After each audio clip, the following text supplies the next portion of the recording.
정말 고마워요. 네. 신학해 주셔서. 근데 그러면 교수님은 왜 신학을 하셨어요? 그건 저는 뭐 그냥 좋아서 했어요. 저는 대학원 박사 받을 때까지 뭘 해야 되겠다는 생각이 없었어요. 근데 박사 받을 때 되니까 교수 외에는 할 게 없는 거예요. 그때부터 마음이 급해지더라고요. 그전에는 내가 뭘 된다고 하고 공부를 하지 않았어요. 그냥 좋아서 했어요. 애 키우면서. 근데 막상 신학하고 나오니까 진짜 아무것도 할 거 없이 한심하더라고요. 왜냐면 그 젊은 시절을 다 신학만 했으니까. 교수님이 신학대를 가신 거잖아요. 네. 그 좋아하게 된 계기가 뭐냐는 그는 질문입니다. 개인적인 간증이기 때문에 얘기하지 않겠습니다. 조금만 얘기해 주세요. 얘기하고 싶지 않은데. 혼자만 간직하고 싶은 그런 건가요? 왜냐하면 누군가에게 아주 스틸컷으로 남아있는 거는 말하고 싶지 않거든요. 소중히 간직하고 싶은 네, 그런 그러니까 거구나. 그걸 이렇게 풀어놓으면 그거는 값싸져요. 그러니까 그걸 이렇게 해야 돼요. 그러니까 이렇게 죽을 때 얘기할게요. 죽을 때 그 파스칼처럼 이렇게 써가지고 놨다가. 소중한 체험은 막 얘기하고 다니면 안 되고 이렇게 간직해서 그 힘을 가지고 있어야 돼요.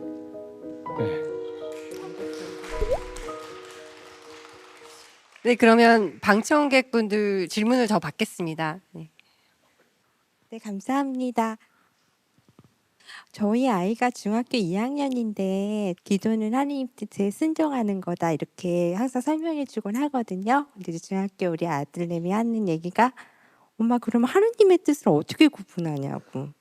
그러니까 제가 생각하다가 그건 엄마 이제 강연에 가면 교수님께 여쭤볼게 이렇게 했거든요. 그래서 그 질문 대답을 꼭 해주세요. 저희 아이도 그 천주교에서 그 지금 하고 있는 예비신학교에 다니고 있어요. 그래가지고 너무 그 교수님의 말씀을 듣고 싶습니다. 감사합니다. 고맙습니다.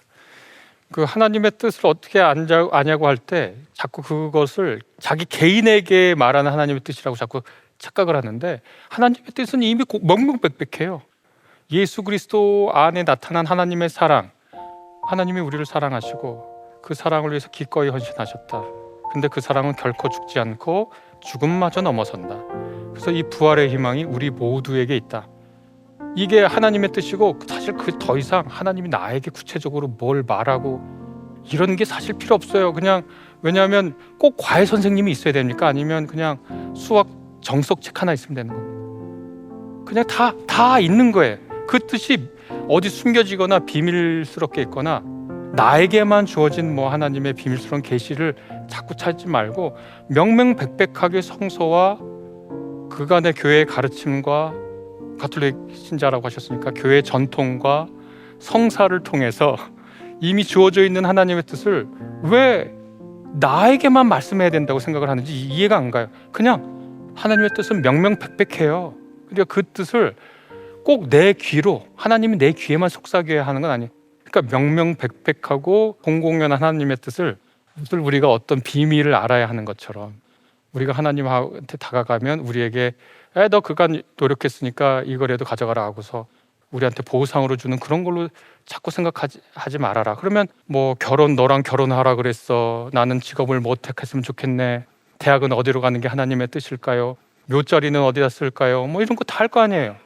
그렇게 사적이고 사사로운 일을 하나님의 코칭을 다 받고 싶어서 그렇게 애쓰지 말고 그냥 공공연하고 명명백백한 하나님의 뜻을 알려고 애써서 그 뜻에 비추어 선택하면 돼요. 잘 결정하면 되고 왜 자꾸 하나님 자기 귀 속에 대고 얘기를 해줘야 되는 건지 그게 개인의 신앙을 사사화하는 거예요. 근데 그런 걸 좋아하고 또 그걸 원하는 분들이 있어. 그러면 그걸 체험을 했어. 그럼 제가 그걸 무시하지 않아요. 저도 그런 체험이 있으니까 두 경험 정도가 있어요. 근데 말하고 싶지 않아요. 그런 거는 그냥 그건 쌓아두는 거예요. 저처럼 말하지 않는 거예요. 그리고 제가 그 경험에 대해서 말하면서 이것이 하나님의 뜻이니까 여러분도 이렇게 사세요라고 말하지 않아요. 왜냐하면 그건 나하고 하나님 사이의 얘기지. 저도 그런 체험이 있으니까. 근데 웃긴 체험만 하나 얘기하면 그것도 별로 이건 자르고 아니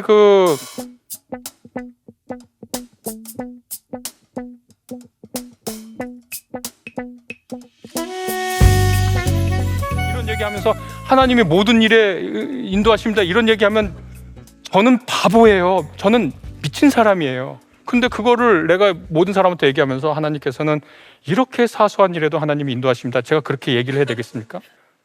그거는 하나님을 그렇게 사용하면 안 돼요. 그렇게 함부로 대하면 안 돼요. 하나님을. 우리가 심지어 선생님한테 갈 때도 선생님 제가 풀다 이 문제 못 풀었는데 선생님이 이렇게 가지. 아이고 하나님 몇 자리 어디 쓸까요? 이렇게 막 함부로 물어보고 그러나요? 그러니까 저는 그런 체험이 몇 개가 있어요. 그런 거 있어요. 그런데 말하지 않아요. 그걸로 그 신앙의 본질이 거기 있는 듯이 너도 김학철 목사처럼 그 하나님의 음성을 듣고 누가 아플 때 손 얹고 기도했더니 나았더라. 그런 능력 있는 종이 되라. 그 다 바보 같은 얘기예요. 그런 얘기에 절대로 마음을 뺏기지 마세요. 그건 다 사사로운 거예요.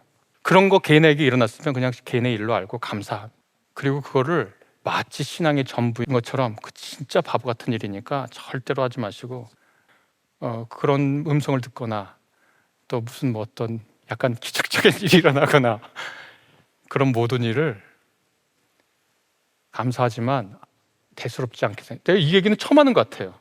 그런데 그런 얘기를 왜 해요? 그런 얘기를. 그걸 아주 이상하게 기독교를 만들어가는 거예요. 아주 타락시키는 게 기독교를.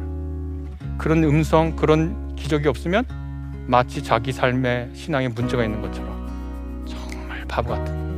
그러니까 그런 사사로운 일을 공공연하게 추구하지 말아라. 신앙의 공공성, 명명백백함, 하나님의 뜻은 거기에 있으니 거기를 찾아라. 가끔 기적적으로 너에게 일어나는 하나님의 그 이적이 있으면 감사하고 그걸 비밀처럼 간수해라. 그렇게 해서는 안 돼. 질서를 세우고, 고린도전서에 있는 말처럼 은사가 있어도 질서 속에서 활용하고. 그러면 중학교 2학년 아이가 있는 저 어머니가 이렇게 말씀하세요. 하나님의 뜻은 명명백백하단다.